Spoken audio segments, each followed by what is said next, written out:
EastEnders reveals further details about George Knight's brother's arrival. The truth is revealed.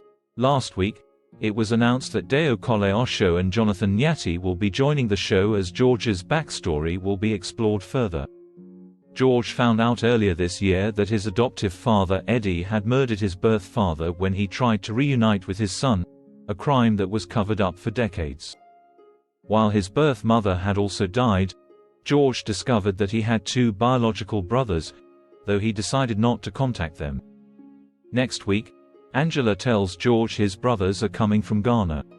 Hesitant due to concerns about their father's death, George eventually agrees to meet them at the Vic after Gina and Anna's advice.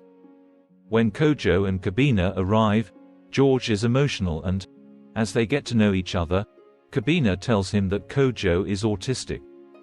But things turn sour when George reveals to his brothers that he witnessed their father's murder, assuming that they already knew about this.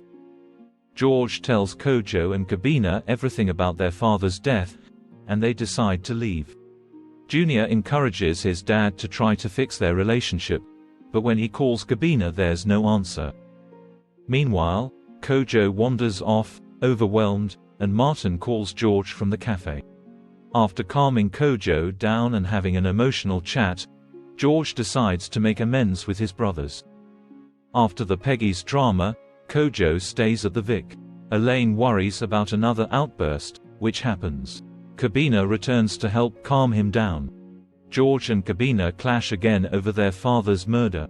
Kabina then reveals plans to return to Ghana with Kojo. Will George manage to convince them to stay?